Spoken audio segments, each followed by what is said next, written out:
All right. Oh my God. It is Monday morning. So is it 11 o'clock? Pretty much on the dot, isn't it? Yeah. Yeah. It's 1 minute early. You see that commercial with Nick Saban? Oh, Where with he's sitting on the porch. the Airbnb one? Yeah, 3 o'clock. Yeah, we know. Well, it's 2:55. Yeah, what do you say? There's a beautiful barbecue out there. Don't use it. Don't use it. Don't have fun. He's actually very good. He's a good actor. Really good. I guess it's really how he is anyway, so he really doesn't have to change so much. 3 o'clock meeting. You're supposed to be there at 2:45. Yeah. Oh God. I think I told you you're probably the same way. And I coached the boys' high school hockey team here in Greenwich many years ago. Mm-hmm. And they'd had a problem the year before with a lot of discipline issues. So I came in and said, okay, if the bus is leaving at 3 o'clock, it's leaving at 3 o'clock. If you're not on it, you're not playing.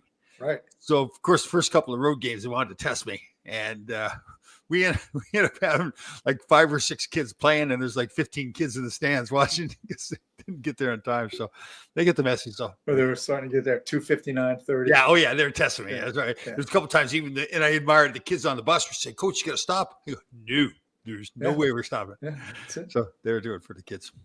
How are you doing there, Mr. Patriot Training Systems? Doing good, man. Yeah. You train firefighters too? I haven't, no, but it's funny you mention it. I'm just reviewing a book called Human Performance for First Responders, basically. Oh, wow. Yeah, because it's a little bit different in the sense that they don't know when, like, if you're playing a sport, you know when the game is, right? Right. If you're sitting around a firehouse, you know what time you're going to be called, and it's different stressor. Yeah, I told you my dad was a firefighter for many years, and that was. Oh, that's right. Yeah. Yeah. He was a volunteer for a while, so we had this thing in the house called a plectron. Mm-hmm. So when there's a fire, this alarm would go off in the house, and it was just like you hear it from miles. And I remember thinking, I was young, but I'm thinking, well, first of all, it scares the crap out of you. But then you realize, okay, this is what my father does. But then he's leaving, and he's going to go fight a fire. So like, you can't really sleep this night. So. Yeah, that's a tough one. Sure is. Deb, you magical creature, how are you? Good morning. Our beautiful veteran there in Bill. Chicago. What's he got going there? That's his old military picture there. Can you see that? It's like that's what it looks like it. Yeah. Nice. Look at that stud man in there. Yeah. And then Mr. Mission Focus. One of the greatest compliments I've ever heard somebody be given by Bill Brown. If Barry got it the other day, we were calling him. How do you say? And the way Bill says it too, he is mission focused. Oh, man, that's cool.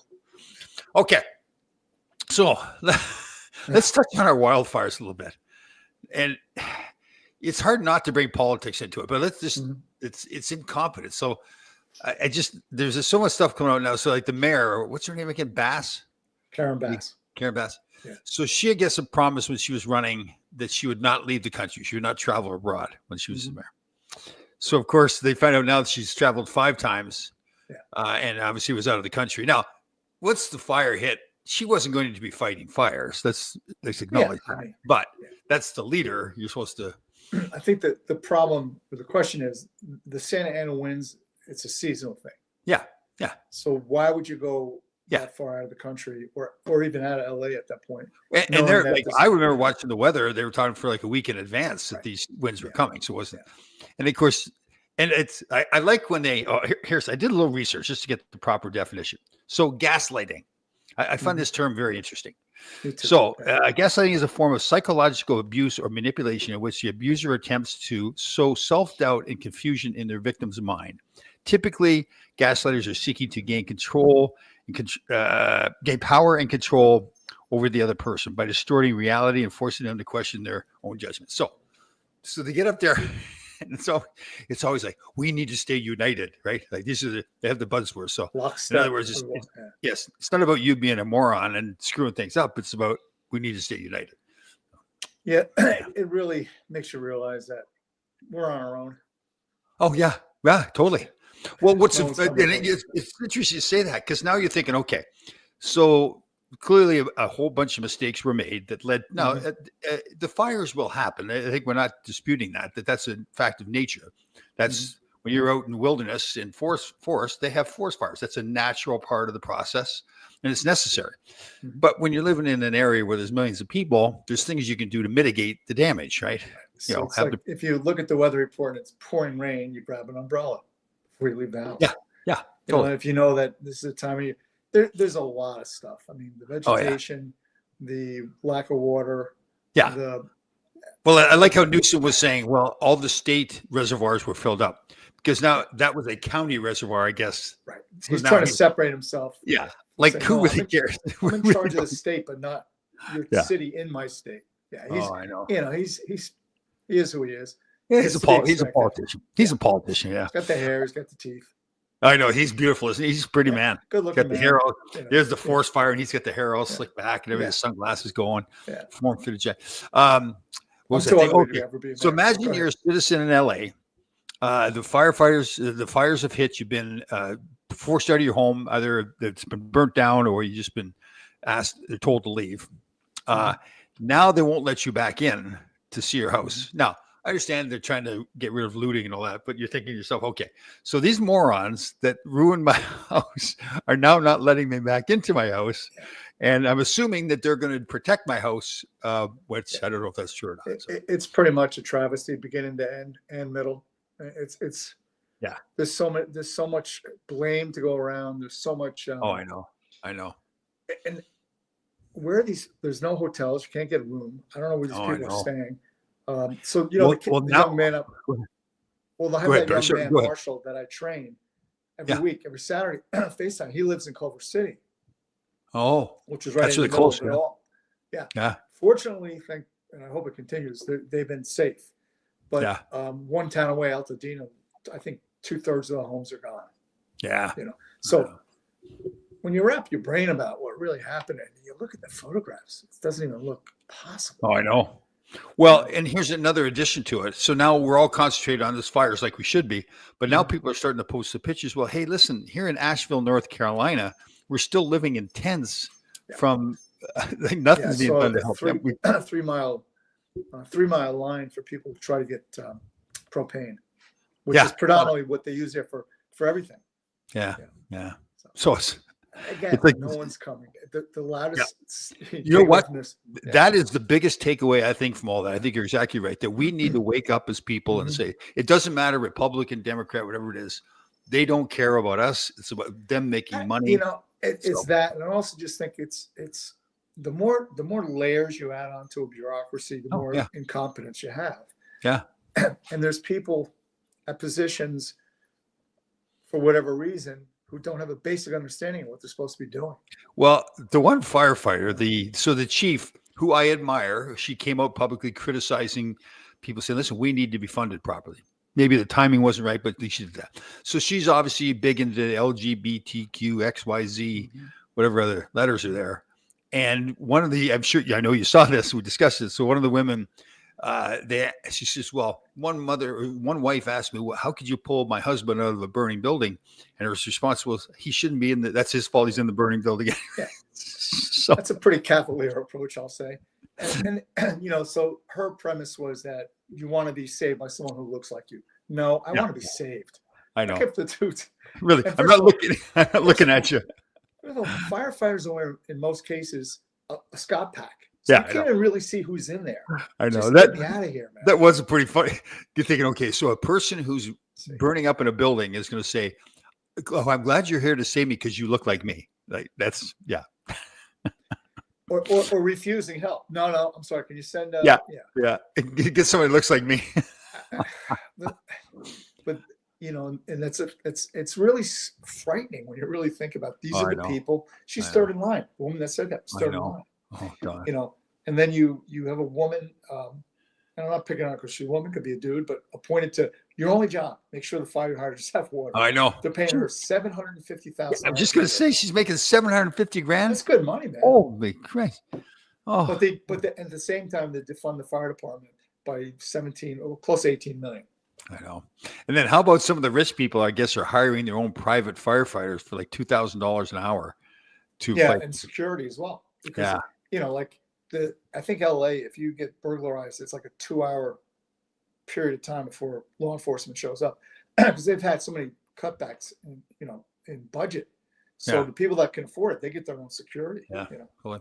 Here's interesting. Here's our friend Christine Larson, who I spoke to right when the fires are going on. The amount of people who have stepped up to help their own is beyond amazing. Exactly. Yeah. Good point. Yeah. And that's the way it always is. It's the people, the community that comes out and do great things. Yeah. And again, and it's not that first responders are first responders, they're heroes, but it's the bureaucracy and the layers of bureaucracy that grind everything to a halt. Yeah. I know. So Danny Erickson, where's Danny's question here? Did I live anywhere near? So when I was out there, I lived in Palos Verdes. So when you look on the map, you'll see Torrance or Long Beach. So there's a peninsula that sticks out there. That's Palos Verdes. That's where I live. So it's away from where the fires are. But your rink was in Culver City, you said. Culver City, yes. Yeah. Yeah. So that's, like you said, that's right in the middle. And there's a couple of people that used to work for the Kings that I've contacted that live in Culver City still. And they're at this point are safe, but it scares the crap out of them too, even if they're not involved. Yeah. So you heard like LA was supposed to play who? Oh, the Flames. And who was Tampa supposed to play during the when they get hit by the hurricane? They're Carolina. The Carolina Hurricanes. Kind of weird, right? And then they're also State Farm canceled a whole bunch of insurance policies. Tonight's football game is played in the State Farm Stadium in Arizona now. Yeah. So, but see, and everybody's blaming the insurance companies. Yeah. It's the state of California, the regulations. Well, and that's a great point. So to clarify things, it's not like the insurance companies just bailed. They made a risk assessment and said, this is too much of a fire risk. Yeah, so we need to pull out. So it wasn't like yesterday they decided to pull out. They made a business decision. So, and that's, I mean, you think of the poor people now too that are out of their homes, like the future. Like, what do you do for the future? Like, you say you want to rebuild, but okay, so look at the celebrities are obviously going to be fine. I mean, it's a write-off. It's horrible that happened to them, but they can afford it. But if you got like a $500,000 home, and you have, how do you replace that? Yeah, and especially if you don't have insurance, because of inflation, that $500,000 home to rebuild is going to be $750, $800. Yeah, and even like the logistics of rebuilding. So the whole community is gone. All the grocery stores are gone. All that kinds of stuff. Schools. So, yeah. Right. It's a tragic, really tragic situation. Yeah. And again, you think it is tragic, but it's one of those things too. And it's not going to go away right away. But then you think of the people in Carolina too. It's like, okay, we were worried about them. Yeah. Who else have we forgotten too? Right. East Palestine. Yeah. Right. Yeah. And it gets back to that 3-day cycle. I know. We were talking about last week with the news. Yeah. It was the terror, assassination. 3 maybe 4-day cycles. Yeah, like the whole thing in New Orleans now is all forgotten now, right? It's like the whole new thing. God, what a mess. But see, what really baffles me, like they're going, oh my God, it's going to be $150 billion. We're sending 250, 300 billion every month to Ukraine. I know.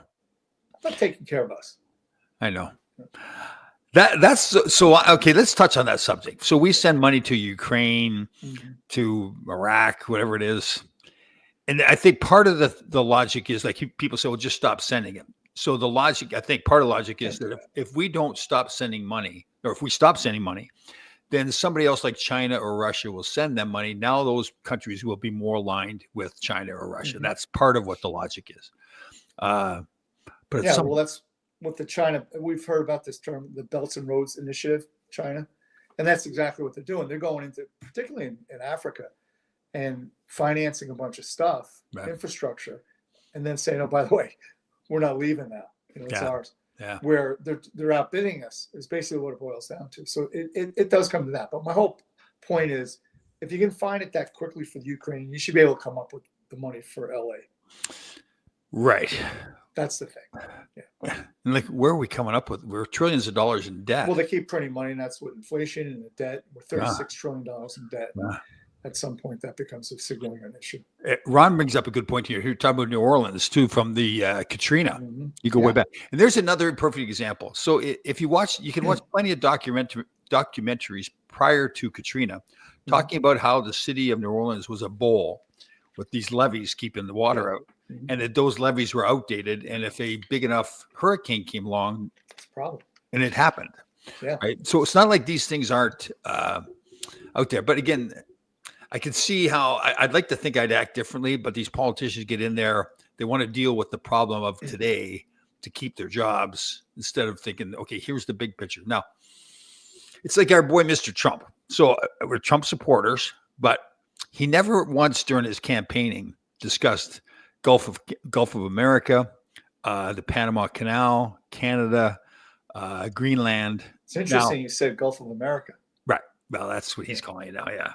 So, but he never wants to discuss those things. Now, he's a businessman. He likes to stir the pot. He's constantly negotiating. So we're assuming part of those things that he's thrown out there are for negotiation purposes. But yeah, they are. And also, he's not in yet. Yeah. So I don't think he wants to show too much of his hand. Yeah. You know? But I mean, and now the people of Greenland are coming by us. Yeah. Well, it's not even that. Yeah, it's not. We wouldn't. There'd be a territory. With territories all over the planet, Guam, Diego Sierra. It's strategic for us to be there. I think there's a lot of minerals there too that we wouldn't have to depend on. But even militarily, right? It's strategic. Yeah. Yeah, because it gives us a real strong presence in the Arctic. Right. Yeah. The Maui fires. Yeah, that's those people still out there. Yeah, $700 check. Oh, I know. Because you think of all the people in this country, just from the natural. Well, we think natural disasters. Maui, Carolinas, LA. All those people are homeless from those situations. On top of all the other people that are just financially homeless. What was the phrase they used in LA, in the USA Today? It wasn't homeless. It was. God, I gotta find it. Oh yeah, there's another woke. Temporarily unhoused. I don't know. Yeah, there was some phrase. Oh, let me find it here. It was classic how. Because as we all know, the homeless, they're worried about what name you're calling them. They don't want to. Yeah, they really think they're going to get insulted because you're calling the wrong name. They're trying to figure out how to eat. Get the next meal.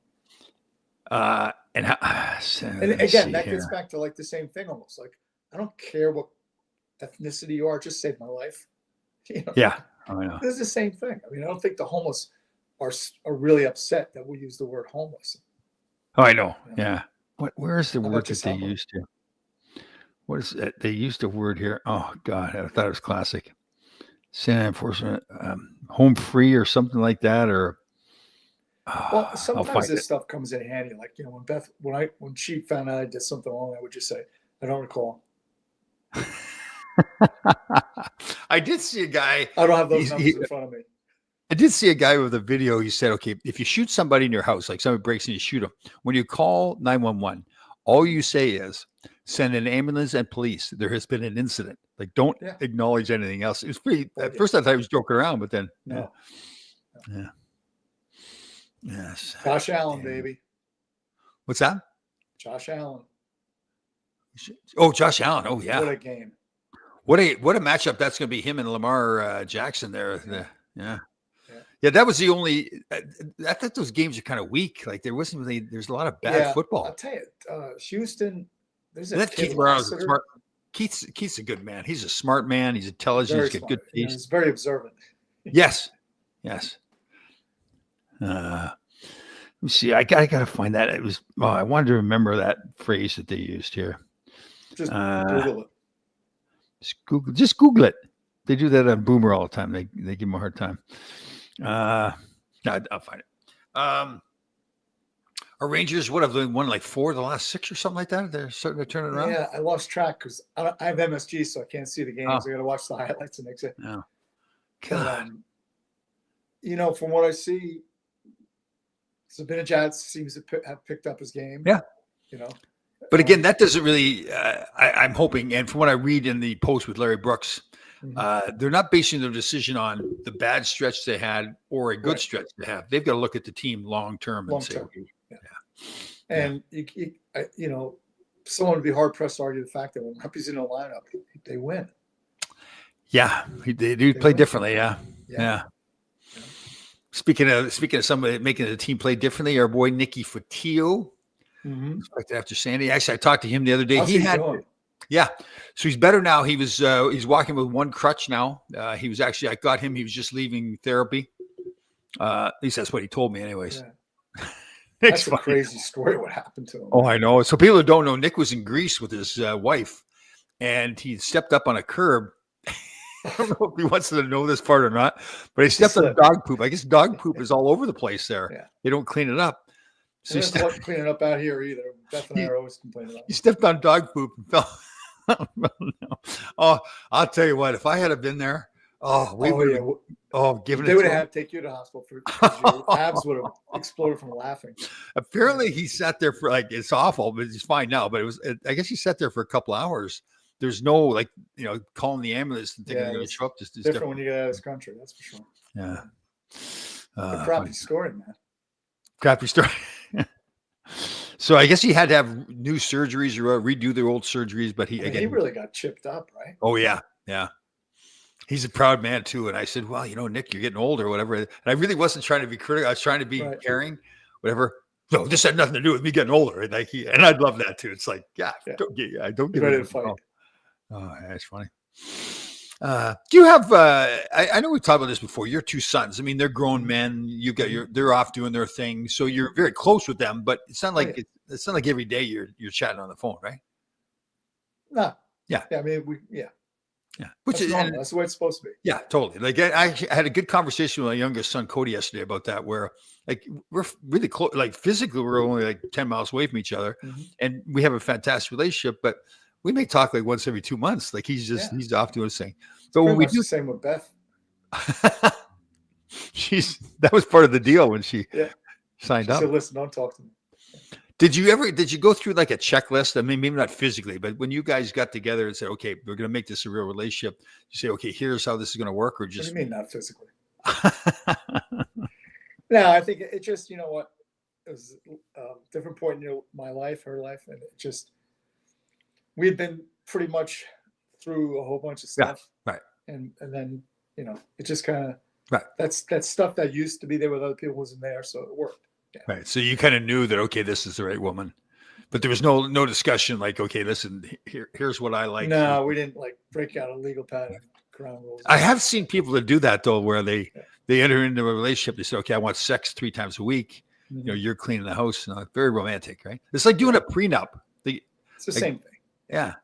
So you're basically saying to your partner, okay, we're going to get married, but let's write up an agreement to prepare for the day that we split up. Right. Well, I think the only thing I ever mentioned was that I am king of the house. Right. How'd that go over? Well, she said, very nice. King, take the garbage out. Yeah. Okay. Rodney. Oh, no, that's terrible. That's bad. I was going to bad slip there. Yeah, I know. How about people who, wealthy people? Here's one. I had a discussion with a friend about this. So they could be really nice people, husband and wife, obviously, and they're debating whether they want to have kids or not. And some of the issues, as you know, when you have kids are getting up in the middle of the night, changing stinky diapers, not sleeping all night. You're used to sleep. So those things that may appear to be, a pain in the ass. But they have enough money to say, okay, but we're going to hire a nanny to get up in the middle of the night and all that. I know, exactly.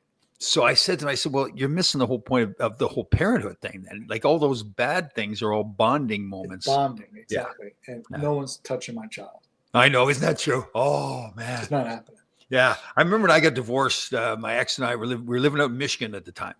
And she's a Rye girl, Rye, New York. So she wanted to move back with the kids back to Rye. And I'm living in outside Detroit, Michigan. And I'm thinking, okay, let me get this fucking straight. So I'm going to be away from my kids. I said, not a chance. I packed up and moved. And actually, I'm sure you're the same way. I know you are. Where I think my relationship is better with my kids because I got divorced, because now I realize that I can't be focusing on working all the time, assuming that my wife is at home taking care of the kids. I need to be there. And it was fantastic. It wouldn't change the thing. So yeah, it's certainly a different dynamic.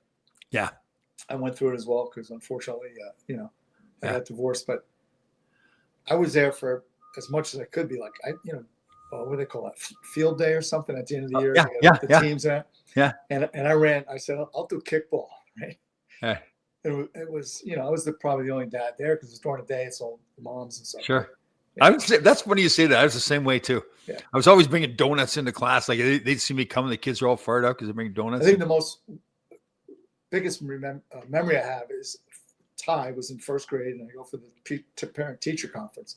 And you're sitting in their seats, so like you're this far off the ground. Yeah. I'm not a big guy, but still, it's like. Oh yes, you are. You're a big man in my eyes. Yeah. Yeah. Well, it's different. Yeah. But anyhow, so the teacher was like 22, just a kid, and they had done this like first grade 2-page folder where for Father's Day, my dad, and then it would give a question and the child would fill it out, right? So like my dad's favorite TV show. He puts Baywatch. Yeah, my dad has a funny habit of farting, and I'm sitting there, and she has to read it to me, like, you know, right. And I'm like, oh my god, poor girl. That's funny though. That's good. I kept it. I still have it upstairs somewhere. That's excellent that he'd have that. How old is he then at that point? First grade. What do you like? Oh, okay. Six maybe. But he later went on to be an improv guy, so he had. Yeah. I think he at that point he was already, you know, making jokes and stuff. Yeah. Great question. Do you guys feel down about the end of the marriage? Well, for me, at the time of the divorce, I more felt, in my case, and I think a lot of cases, the end of the marriage kind of came over a period of time. Like it wasn't just one. Now there are times where it just ends quickly. But my more issue was like, what have I done to my kids' lives? Correct. So it messed me up for a while. Like I remember, it was, but like I said, it turned out for the best. So you. Same thing. I mean, no one gets married and say, I can't wait to get divorced. I know. You know?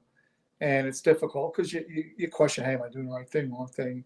And it becomes really complicated when you have children. And like yours, you know, we're good. I like to think we're good dads and we really love our kids. So it's very difficult. Yeah. But I think as time goes by, you know, they're men, your guys are men, my guys are men now. You know, it's just a bigger scorecard. You know what I mean? Yeah. There's more people involved. Yeah.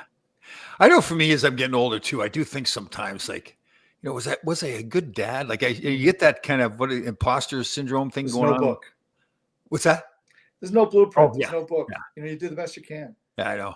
And it is funny because now I seem to have more conversations with my sons about the fun times we had, like the motor home and the boat and everything.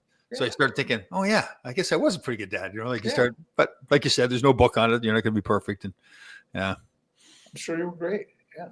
I know. That whole imposter syndrome thing. I hadn't heard that. It was like a couple of years ago, somebody said that to me. So so the theory is you're looking back at your life and thinking, am I really that good? Or you kind of doubt yourself? Is that what it is? I mean, I think that I'm going to say the true definition is, let's say, people recognize you as something that maybe you. Right. Gotcha. Not entirely true. Yeah.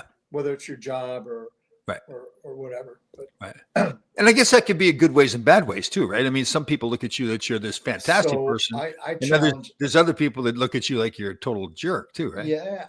So as far as parenting goes, I challenge any parent to say, oh yeah, I did everything just perfectly. Yeah. I mean, it's a learning process.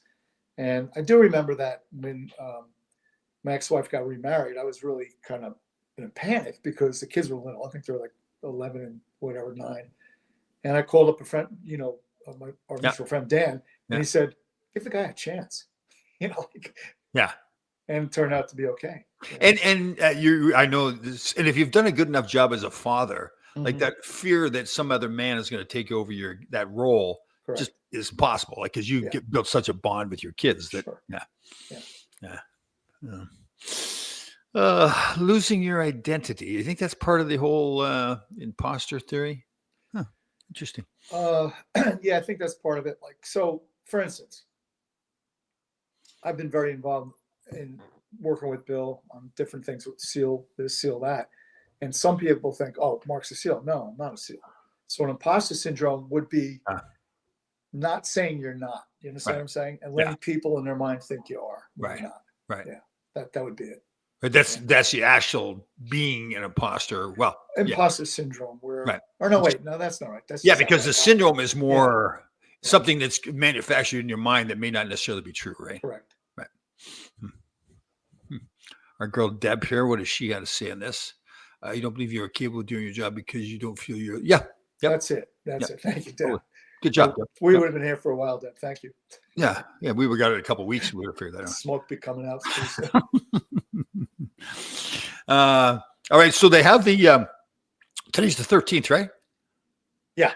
So the trip tomorrow to that both of us cannot make the trip tomorrow down to Washington D.C. with Bill Brown. Bill's down there now. I think he's doing press. He was on Fox and Friends yesterday. He's doing a press conference today. Oh, and then tomorrow is the march because Pete's confirmation hearing is tomorrow. Right. So Pete Hegseth, in case people didn't hear, they're doing Bill's putting together a march going down to Washington, D.C., starting at the Vietnam Veterans Memorial for Pete, more to support Pete Hegseth. in his hearings. So yeah, it's a show of support, and the statement is we just need to get back on track.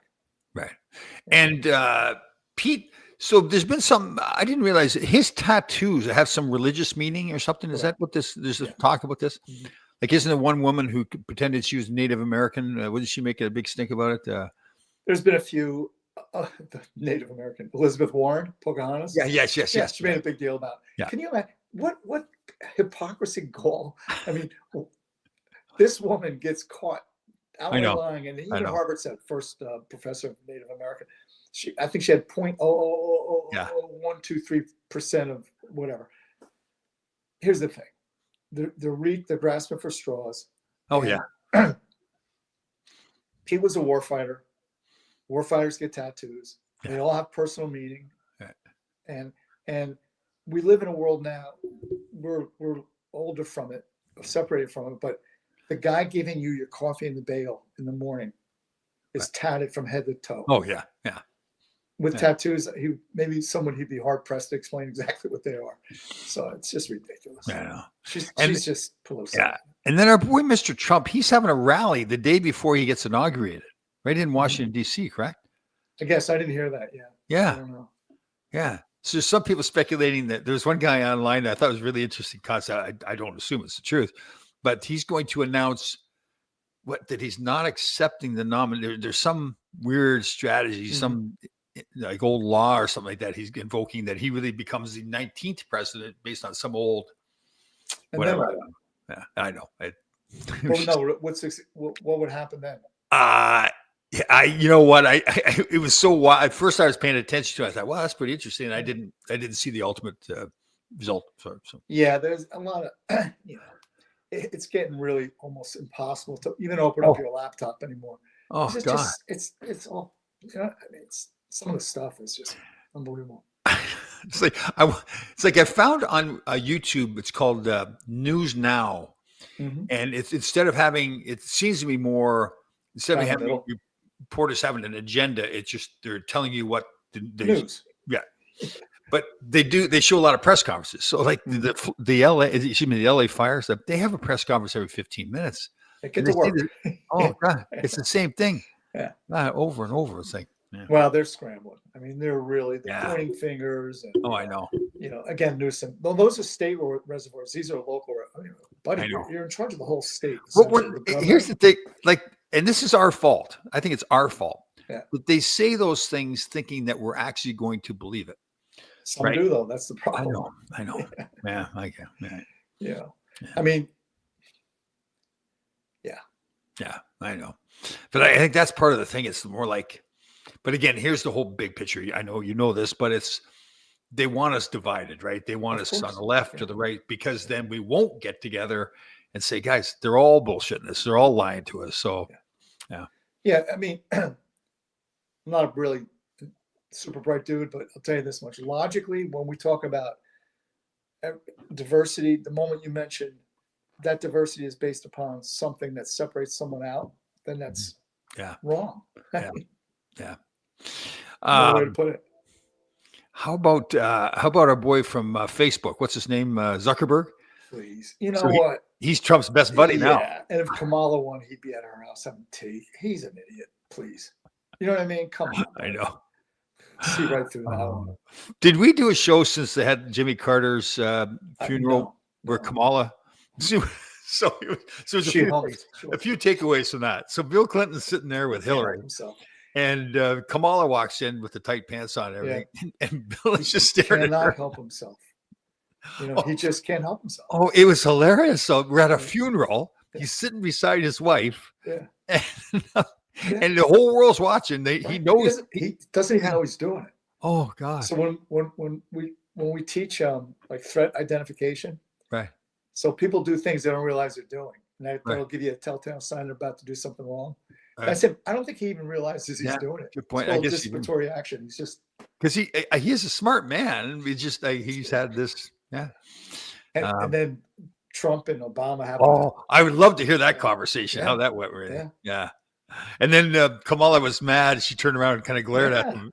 It's like they both are like, "Shut up!" Like it was definitely kabuki theater. It was kind of weird. It was like at a funeral too. You think it'd be on the best behavior. You think they'd just be sitting there very solemn, but yeah, there was a lot of stuff going on there.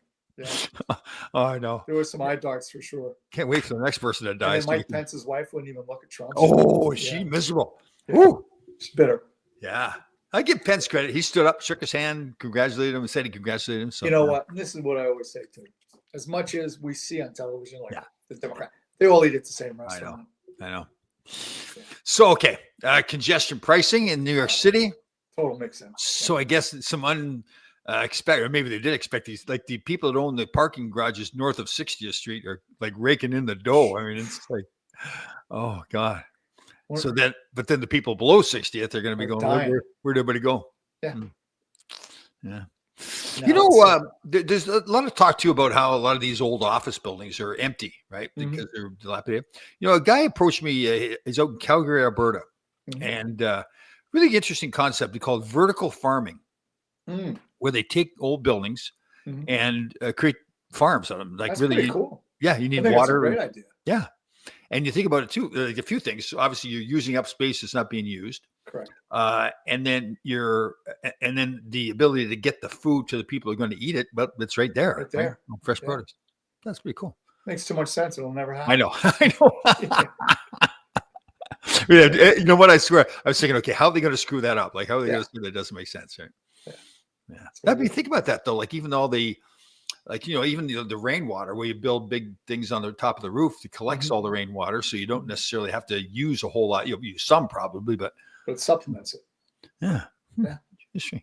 Again, makes sense. Right. They're gonna who does not want that, right? Yeah. So Bill Gates is scoring all his fake beef out in You know what I'd love to do? I'm looking around too. Like, I win the lottery, so I'm going to buy a ranch. There's a ranch about an hour from here. Got our own cattle and horses. Build a ranch that can have like similar to the squirrel guy, where they have a ranch where you're saving animals and everything. And then bring particularly horses. Now saving animals until you get attacked. Well, if you're saving horses though, right. So then there's that whole equine. What's it called? Like therapy. Well, there's a couple. There's actually 2 towns over, because the Bureau of Land Management, they slaughter, I forget how many horses a year. Really? So they'll take them in, so they're not slaughtered, and they're wild. I mean, they're wild horses, and they'll in my parlance, they'll train them up. But and they use them a lot with veterans, actually, for therapy. Yeah, right. Yeah. Richie Pilon does that. He goes to a lot of reservations out there. He's a native Canadian. And I guess he's had great success helping kids. It's like, yeah, it's great. I mean, because there's a connection that they bond with the animal. And it's, it's like a service dog, but a big one. Another example of how, like, I've seen a lot of videos where horses, it's out in England where the guards stand there with their horse. So a lot of people, adults, will come up to the horse trying to get their picture taken. The horse would like, get the freak away from me.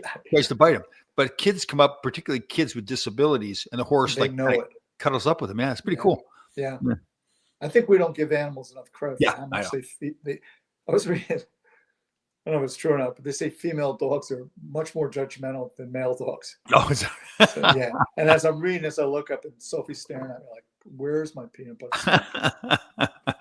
Well, there's one of the greatest videos I ever saw. There was a squirrel, and he was in a kitchen or something, and there was a broomstick.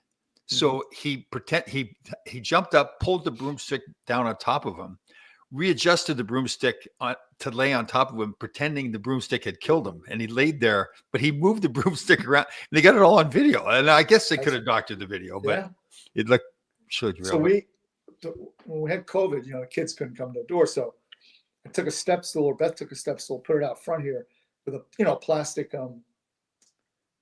pumpkin. And put all the candy in. So, and we put come up and grab a piece. So kids are coming by. And my neighbor just happened to be out. And there's a squirrel sitting up on top and just stuffing his face. Oh. And like, wait, gets better. 6 months later, I swear to God. So I think it was fat now. Because I would find wrappers like every once in a while. He must have like hit him or something. Yeah. That's funny.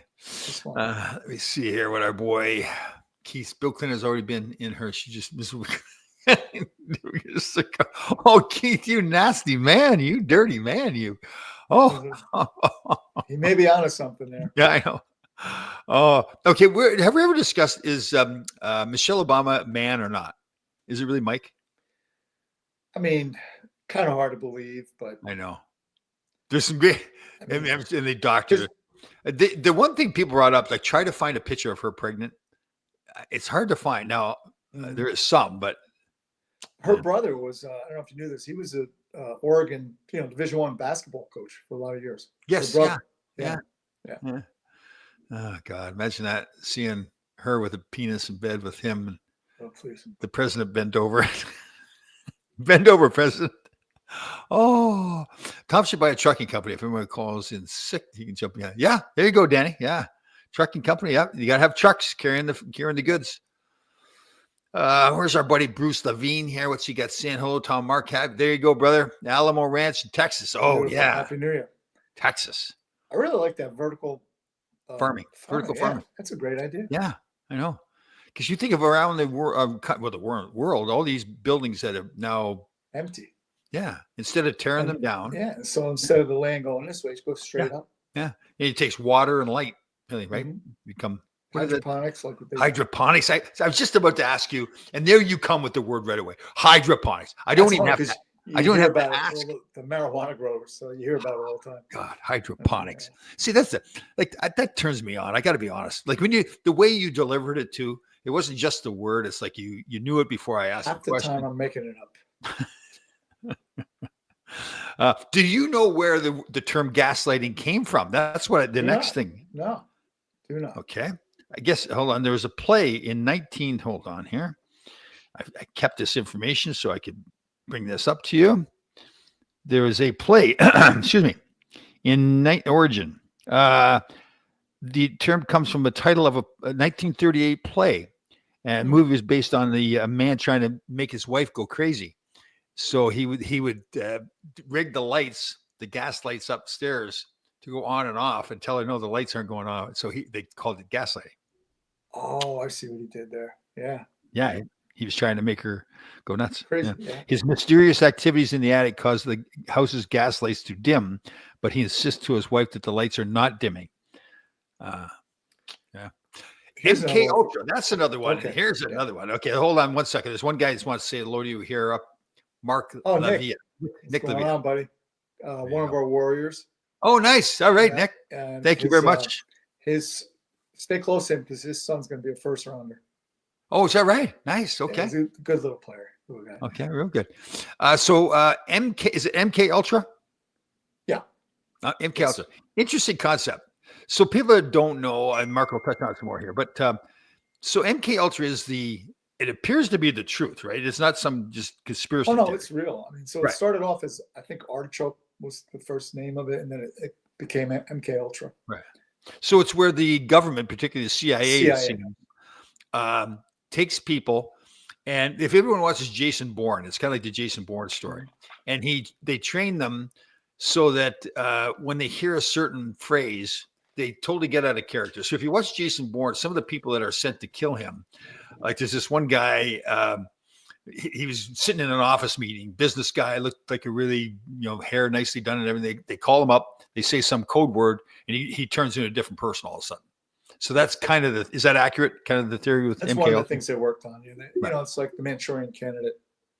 Right. But they also were trying to, and they used pretty much what like all these guys like Aaron Rodgers going down to Mexico doing that ayahuasca. Oh. They were trying to find something similar to that because they thought it could be a truth serum. So if they get like a Soviet spy or whatever, that they could extract the truth from them. And they used LSD a lot. And there was a program they ran in San Francisco, I think in the early 70s, where they had a brothel, and the FBI set up two-way mirror, and the guy would come in with the young lady, and she would dose his drink with LSD, and they would watch the interaction. And they would try to get the female to get some kind of information out of them. So that was part of it. It's if you want to really take a deep dive into it, because I'm rereading the book because it's like this thick. It's called Phenomena by Ann Jacobson, and it deals with the whole beginning of this process of mind control with the CIA. Because what happened was with the CIA at that time, World War II had just ended, and leading up to any kind of conflict, it was always you tried diplomacy. If that didn't work, you went to war. So Eisenhower decided, I want to have what they called operative tertia, which means the third option, and that would be some kind of mind control, where they wanted to be able to control, like say in this case, Putin's mind, his thoughts from here. Right. And it's pretty crazy. I mean, there were people that it's scary what they could do. There was a story on 60 Minutes about how China or Russia was doing that to some of our CIA. The Havana syndrome, where they were sending some kind of microwave to the offices and screwing up their brains. Oh, it's a real thing. Yeah, it's crazy. Wow. But if anybody's interested, read that book. It's pretty cool. How about who's the guy, the pervert that had the island that they got killed? Yeah, Epstein. I didn't know. I guess I'm naive. He was a CIA agent. Is that? Oh, they don't know. He could have been. He could have been Mossad too. They don't know. Yeah, Mossad. That's what it was. More Mossad. So his was get all this. Well, they can blackmail everybody. Right, dirt. Yeah. And that's the same. They say the same things with Diddy, that he was getting, but it wasn't. It necessarily wasn't through the government. It was his own plan to get all this information. Like he was filming everybody doing all this stuff. So now he's got all this dirt on him. Right. Could be. And I think I just was watching a documentary on Hugh Hefner, who was not a good guy. He was not a good man. He was a jerk. So he's not an idol? I thought he's not our idol? No. Oh, okay. He recorded a lot of stuff, and he probably used that for some, like, just so people wouldn't speak to what he was doing. Well, before you go off and say what I'm doing here, I just want to remind you, I'm just a videotape here. Man, I've learned, like, I don't respond to anybody by text, any kind of, I say, hey, how you doing? How's the weather? And I'm not saying we're doing that kind of stuff, but I've learned anything you say to people now, at some point, something could change and it's going to be used against you. Like, it could be just socially, but man, Well, again, you and I are far removed from it, but young people now, when they go for a job interview, your social media better be clean. Oh, I know. You better not have like all kinds of crazy stuff on there, because it's the first thing you're going to look at. I was at an event up in Newburgh, New York, and the young lady was a photographer there. She wanted to get in with the garden. So I said, well, send me all your stuff. And she sent me her website. And on her website picture, she got a picture of herself doing like the fish face. Yeah. And I'm thinking, and I'm trying to say, I want to be gentle with her. I haven't had a chance to talk to her yet. Listen, this is Madison Square Garden. It's a corporate structure. You cannot have that picture there. Especially now with the way the PR department's working. Oh, yeah. Totally. Oh, here's a big one for you. And you're going to get involved in this too. I have been really honored, and I really mean this very seriously. The people that are running the Teammates for Life Foundation, Mark Pavich's foundation, they're putting together a gala. And I'll be very clear. They don't know that it's going to happen. They're wanting to put together a gala for in October here in the city, in Manhattan. And they've asked me to help out with a little bit. So it's a great cause. And we'll move forward. And that's Ron Tomasoni. That's the one he's in. Yes. You're Ron Tomasoni. Yeah, your buddy. That's right. Yep. Yeah. Yes. Okay. Keith Morano. Just love this guy. You sexy mofo. What's happening, my Warrior D part? Oh, he's talking about Nick Levine. Oh, Nick. Yeah. They both play on the Warriors. Yeah. Oh, I thought you called us sexy, Keith. Forget you then. You got no. He doesn't have to say that though. Yeah, you're a terrible. Yes, right. You know what? Good point. You know, see, that's the thing with you. You're able to take it and find the reason. Oh man. It's called weaseling your way out. Let me see here. What was here? Bruce, part of the gun movie was with Reggie Jackson programmed by keyword name was Kill the Queen. Oh, yes, that's right. Yeah. Let's see what we got here. We used to frequent a topless bar known as the Gaslight Parlor. There you go. Oh, okay. What does Nick want here? He wants his Mr. Putney's opinion. I want to know Mark's opinion on this. You know, the NFL has the O2 tanks with silence for. Why not have it for NHL guys? Beneficial. I always thought that was kind of for show. Does that really work? Well, it does, but you got to remember too, we're dealing with two different things here. So you have an offensive team, they go to the sideline. Right. Yeah. It could be a while before they go back. So with a shift, Nick, you're only maybe a couple of minutes between shifts. Right. You may have to go right back out. Yeah. And also, where do you put them? Yeah. So people know most of the times in those NHL benches, they don't want to waste a lot of room. They want seats there. And the other part of it there's not a whole lot of room in the back of those benches. There's very few NHL players that weigh 350 pounds that need it. You know what I mean? Yeah, I was going to say. So does it really make a difference for the NHL player? It does. And again, just my latter point. You'll see it's more of the guys that are the big boys. Right. Trying to get that ATP back in there. Yeah. I remember the smelling salts was a big thing for us. That's superstitious too. Yeah. I know, right? You guys have a ritual and everything. Yeah. Does it really? Is there any? I guess it does kind of shock you a little bit, right? If you're passed out. Yeah. Right. Yeah. Oh, funny stuff. Funny stuff.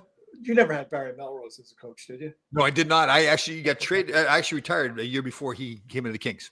Because when I guess they were in the Cup final, and he brought in Anthony Robbins. Yeah, right? Tony Robbins. And I'm like, man, what's that say about your coaching? I know. If the guys aren't like mentally pumped up to be in a Cup final, you can bring that guy in. I know. And the scary thing is it worked well. They did well, so it looked like it worked too, right? So yeah. But you know what I'm saying? Like, oh, totally. If you're not ready to go now, you're not gonna be ready. Yeah, especially he had Larry Robinson, Wayne Gretzky, Dave Taylor. I think that was a little bit of the whole Barry Melrose kind of brand he was building. Yeah. Which he's unfortunately got some disease now he's dealing with. Is it MS or something? I think it is. Yeah. Yeah. I think it's MS. Yeah. See where there's lots of here's a general statement. I was going to buy into it. The whole concept that we have to find out all the time about all the celebrities that have lost their homes. Like, do we really care? I mean, we care that anybody has lost their home, but I think I agree, but I also, it's just part of the whole entertainment thing. Yeah, I know. With our obsession with entertainers. Yeah. Really. Do we have any conspiracy theories behind the? Oh, there's a bazillion of them. I know. How about the tunnels underneath with all tunnels? And if you do look at the sat image, those 3 fires did start at the same time. I know. But then again, the winds are coming in at the same time. I mean, who knows? I do know that, like, on average, there's 53 homeless fires, in these homeless encampments. Right. Like, on average, a week or something crazy in LA. Well, they even say that the homeless people are setting fires to certain buildings because they can go into those buildings and kind of live there after. But I got a good friend that lives out there. He said it's also like, it gets so dry there. And the Santa Ana winds come, and some idiot will go out and like start a barbecue or something. Well, one of the theories is that it led back to they had a fire broke out on New Year's Eve with fireworks. They thought they put it out, and then when the winds started blowing again, it had not gone out again. Right. Yeah. So those winds were like 100-mile-an-hour winds, which is Category 5 hurricane. Well, now they're saying they're going to be getting 60-mile-an-hour winds the next couple of days. Wednesday, I think. Yeah. So I guess, as my buddy Rick was saying, what happens is the desert's here. Here's Malibu, LA, and you got the Santa Anas, right? Yeah. And not Santa, whatever it is, the mountain range. Santa Ana. And the wind just kind of builds up so much energy, and then it just kind of spills over. Yeah. Yeah. Which makes sense. It's beautiful. I love living out there. It's beautiful. It's gorgeous. Yeah. It should be a great place to live. You know what? Like Arizona's like that too. I love Arizona. I guess it gets kind of hot in the summer, but it depends where you are. If you're in Sedona right now, it's like here. Yeah. Probably even colder. Arizona. Where would you want to live? I know we talked about this before. If we couldn't live where you're at now, where'd you want to live? I'd probably lean towards somewhere like Montana. I mean, somewhere where I can do a lot of hiking. I like being in the woods. I know. The beach is nice, but like. Yeah. I'm not a beach guy. Yeah. I mean, and there's lakes there anyways too. So you want to go to a lake. Yeah, I would love to be on a lake. But being like the mountains, like if you like people say, well, they were sitting there looking at pictures of the city or a bridge. And okay, but I want to look at the Rocky Mountains, right? Yeah. Yeah. That's nature. Danny Erickson could be the old marijuana stash in the old college days. Yeah, could have been. Yeah. Maybe the bong I had right there back then. Oh God. That's one of those things in life, we all have it. We look back and go, what the hell were you thinking about? Oh, jeez. Like even I would be choking, gagging on the smoke all the time. I couldn't smoke. And it's like, what am I doing? Like, but at the time it seemed like, oh, this is what I do. Thing to do. Yeah. Thing to do. Okay. So the playoffs, football playoffs, again, wasn't great football. I didn't think. So now Kansas City's playing Washington. No, who plays Kansas City? Washington? No. Yeah. Maybe. Is that what it is? I think it's Kansas. Yeah. No, they're both good. No, because Washington's in the NFC. NFC. So KC would be. Is it the Bills possibly already? No. Bills are playing. Hold on, I should say that. So Buffalo plays the winner of tonight's game. Excuse me. Detroit plays the winner of tonight's game. Is it Houston, KC, maybe? Yeah, Houston and KC. Yes. Yeah. Which will be, well, KC. I don't know if KC's that great a team. They just got Patrick Mahomes. They just find a way to win. You got a kid that can win. Yeah. So they're always going to have a chance. Look at the quarterbacks. So it's Patrick Mahomes, the kid Buffalo. What's his name? Josh Allen. Lamar Jackson. And It's even amazing. Detroit's quarterback too. He's not that flashy guy, but he's a good quarterback too. We talk about how hockey's changed. So is football. I mean, your quarterbacks now are like running backs. Totally. I mean, complete talented. I mean, there's a couple guys that still drop back. Yeah. And just kind of okay. And there needs to be a rule in all sports that's crept into all sports now. If you get a broken leg, you can stay down. Other than that, get up. And go to the bench. We don't want to see you like with a cut above your eye. I feel bad for you. You get a cut, but that staying on the ice isn't going to help you. Yeah. Man, that used to be like part of my job was blocking shots, and I would do everything I could in the world to, and not trying to be brave, but I did not want anybody to see that it hurt, especially the guys on the other team and even the guys on my team. Yeah, I see. So what I used to tell the kids, especially the little kids, when you're coaching the little guys, listen, if you're not hurt, get up. Because guess what? Your parents are in the stands. Yeah. So I would use that psychology. Yeah. And then the older guys, I would say, listen, if you're not hurt, get up. Yeah. You're embarrassing yourself. Yeah. I know. One of the first guys that started doing that stand down was Claude Lemieux when he played Montreal way back in like 85 or 86 or something. My son just saw him last week. Oh, sorry. It got to the point where we actually were playing when I was at the Rangers. We were up in Montreal. He pretended he was hurt. And we watched the bench and they told the trainer, don't go out, leave him there by himself. Don't go out. Well, that's the thing, and it's what I tell the kids, because when you do get hurt, we won't believe it. Yeah, the boy cried wolf. Yeah. I know, that's funny. But I don't want to pick on anybody. But I texted you. We won't say his name, but gets a little stick in his crosshair the other day. He went down like he was shot with a 50 cal. I'm like, you gotta stop that. I know. We watched that on TV, right? Yeah. I know. I can see where you're trying to make sure the referee sees it. But even the referee's a human being. They're professionals. Right. But he's human, right? So he's going to, after a while, he's going to say, well, last time I called the penalty, this guy was pulling the chute here. So, Washington plays Detroit. That's right. Washington plays. Oh, okay. Yeah. Well, thank you. Susan Brooks knows. She knows. I don't know. I really don't know much about Washington. They get the young quarterback is pretty good. And apparently they've got a pretty good defense, I think, too, from what I understand. But, Detroit should win, but it's one game. That's all we got to lose. It's one, or you got to win. Yeah. I really like Detroit too because they've had all these injuries. They keep coming back, and the Packers had a whole bunch of injuries. Yesterday. Yeah.